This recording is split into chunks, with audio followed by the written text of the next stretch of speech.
Welcome back. सहाफ़ी programme में बड़े सियासी साबिक़ गवर्नर सिंध मोहम्मद ज़ुबैर हमारे साथ मौजूद हैं। ज़ुबैर साहब, नवाज शरीफ साहब से कोई मुलाकात हुई अभी रिसेंटली?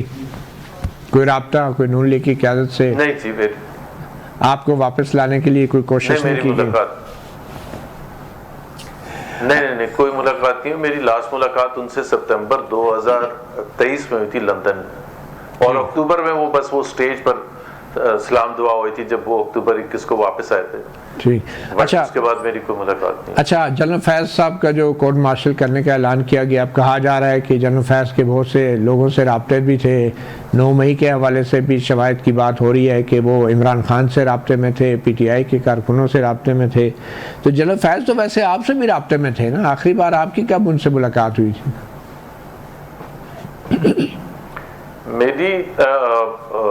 मतलब मेरे आखिरी उनसे मुलाकात जो हुई थी वो मेरा ख्याल है जनवरी 2021 में हुई थी। अच्छा। उसके बाद फोन पर जरूर बात हुई थी या मेरे टेक्स्ट मैसेजेस जरूर हुए थे 1-2 दफा। आखिरी बार कब टेक्स्ट मैसेजेस आखिरी बार कब हुए?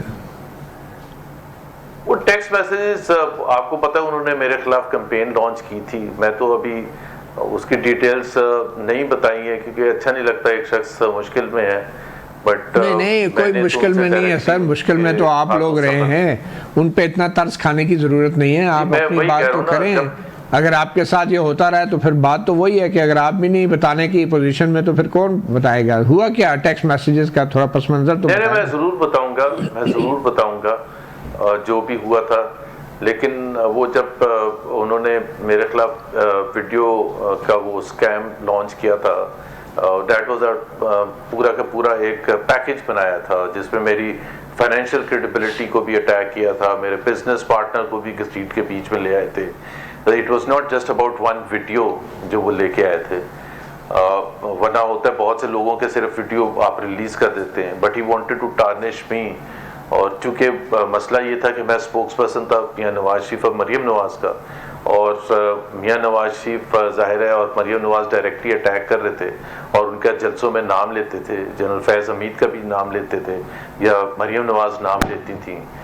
तो जाहिर सी बात है he was very very upset और एक जंग का माहौल था।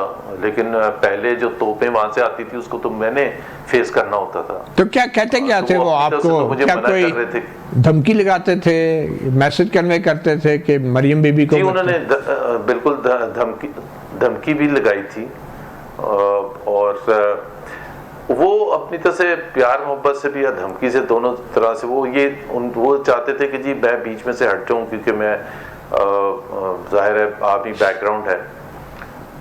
मैं ये कह रहा था कि जी उससे इस सियासत का क्या ताल्लुक है? हमारा जो सियासी मौक़िफ़ है वो तो बिल्कुल क्लियर है, और वो ये है कि जी आप जो मुश्किलात पैदा कर रहे हैं पॉलिटिकल पार्टी के लिए वो आप ना करें।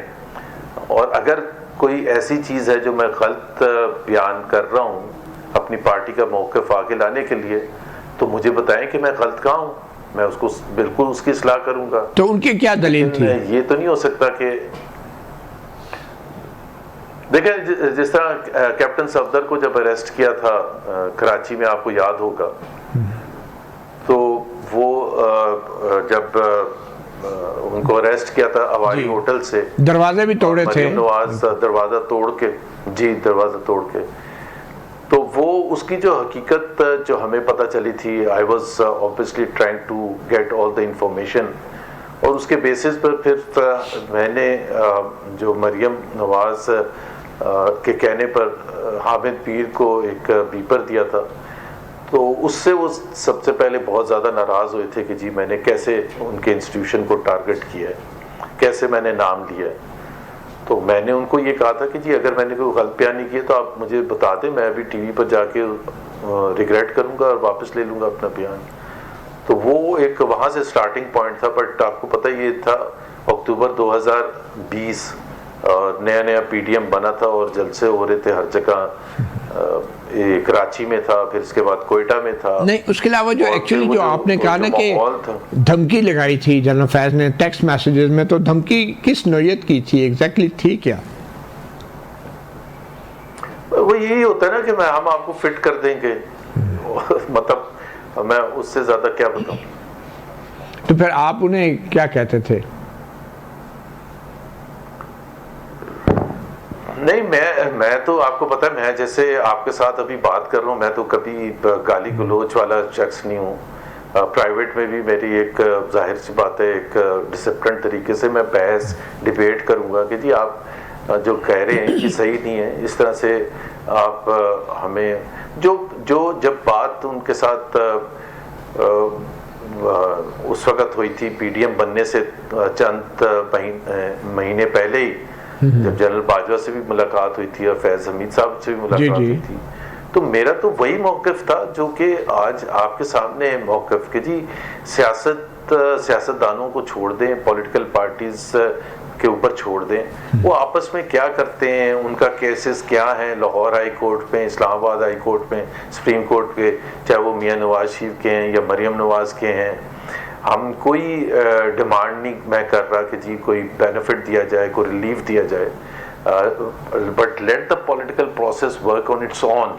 जो पॉलिटिकल पार्टीज हैं, let them operate on their own, और उसमें जो भी जीते हैं हारे अवाम की पजीराई से, हम अपोज कर रहे हैं पॉलिसीज को, हम अपोज कर रहे हैं गवर्नेंस के स्टाइल को, हम और तो कुछ नहीं कर रहे। मैं तो बिल्कुल ही साफ सुथरी सियासत ही करता था, मतलब टीवी पर बैठ के या जलसे जुलूस या तमाम। मेरे ख्याल में जनरल बाजवा ने आपकी तजवीज़ मानते हुए फिर एक दफ़ा एक तकरीब में उन्होंने ऐलान किया था कि हमने पिछले साल सियासत छोड़ दी थी फरवरी में, तो वो बात दुरुस्त थी वैसे? मुझे नहीं पता, उसमें आपके सामने ज़्यादा फैक्ट्स हैं कि क्या सियासत छोड़ दी थी या नहीं छोड़ी थी। मेरा नहीं ख्याल है उसमें हकीकत थी। अच्छा, तो आप क्विकली ये बताएं कि जनरल बाजवा साहब से भी आपकी कोई टेक्स्ट मैसेजेस एक्सचेंज हुए रिसेंटली, कोई राब्ता, कोई बात, कोई? नहीं जी, नहीं। तो जनरल फैज़ के कोर्ट मार्शल को आप कैसे देखते हैं? देखिए, एक तो बात यह है कि फौज का जो फौज हो या कोई भी इंस्टीट्यूशन हो, अगर किसी ने कोई गलत काम किया तो उसकी पकड़ तो होनी चाहिए और लॉजिकल एंड होना चाहिए, और उसमें लेकिन जाहिर सी बात है उसमें वो इंसाफ भी होना चाहिए, चाहे वो जनरल फैज़ हमीद हो या कोई और हो, इंसाफ होना भी चाहिए और इंसाफ होते हुए देखना भी चाहिए। तो आपको लगता है कि जो बातें हो रही है कि 9 मई के हवाले से जनरल फैज़ पीटीआई की क़यादत और ख़ास तौर पे इमरान खान से राब्ते में थे, तो जनरल फैज़ जो थे कैपेबल थे इस तरह की मैन्यूवरिंग और साजिश, और 9 मई के हवाले से पीटीआई की क़यादत से राब्ता रखने की पोजीशन में थे? उनकी इतनी कैपेबिलिटी थी कि वो कोई साजिश बुन सकते? मुझे नहीं पता कि उनके कोई राब्ते थे। देखें, आपसे तो वो राब्ते करते रहते थे ना, पॉलिटिशियन से राब्ते तो थे उनके।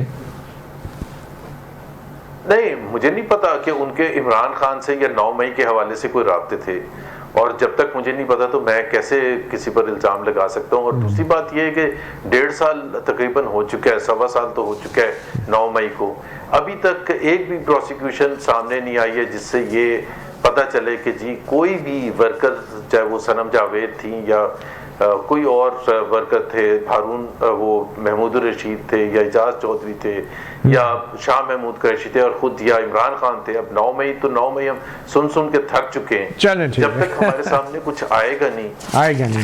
बहरहाल ये तो फिर अब हुकूमत ने भी तय तो नहीं करना, क्योंकि खुद वज़ीर दिफा कहते हैं कि उनको भी मुकम्मल मालूमात नहीं है कि एग्जैक्टली इल्ज़ामात हैं। कि आप ये बताएं मोहम्मद ज़ुबैर साहब, मौजूदा इस्टेब्लिशमेंट से आपके राब्ते हैं? कोई टेक्स्ट मैसेज, कोई फ़ोन, कोई पैगाम, कोई मसालियाती किरदार, कोई राब्ते नहीं, बिल्कुल कट ऑफ हो गए? कोई राब्ते नहीं है मेरे। मतलब सियासियों से भी आप सियासियों से भी कट ऑफ हो गए और गैर सियासियों से भी कट ऑफ हो गए? नहीं, मेरे कोई फौज के साथ तो ऐसा तासुर जाता ही है। मैं क्लैरिफाई कर दूं कि जी पिछली एस्टैब्लिशमेंट हो या उससे पहले मेरे तो किसी के साथ, मतलब कराची में जिस तरह कोर कमांडर आते हैं जाते हैं, सारे पॉलिटिशियंस या बिजनेसमैन उनके साथ राब्ते में, मेरे कभी किसी के साथ नहीं, ना डीजी रेंजर्स ना ऐसा वो। भाई मेरे हद तक कोई ज़रूरत ही नहीं थी, तो मैं जाके राब्ते करना उनकी अपनी जॉब है, मेरी अपनी एक आउटलुक है कि किस हद तक आपको इन्वॉल्व होना चाहिए। मेरी एक गलती से कह लें या जो भी थे, और वो भी किसी के कहने पर 1-2 मीटिंग्स मैंने की थी उसके साथ जनरल बाजवा के साथ, और एक में वो थे Faiz Hamid. Other than that तो मैंने कभी कोई मीटिंग नहीं की। ठीक है। तो मेरा तो एक बिल्कुल गलत तासुर है कि जी मैं शायद उनका आदमी हूँ। जो उनके आदमी होते हैं वो बड़े बड़े खुल के इंटरव्यू भी दे रहे होते हैं, आपको पता भी। बहरहाल आप तो सियासत से मायूस लगते हैं, और मगर आपको ये भी पता होना चाहिए ना कि मायूसी गुनाह है, गुनाह की सजा तो होती है। तो फिर आप पे कोई दबाव है वापस? मैंने कहा ना मैं मायूस नहीं हूँ, तभी तो मैंने छोड़ी नहीं है सियासत। चलें ठीक।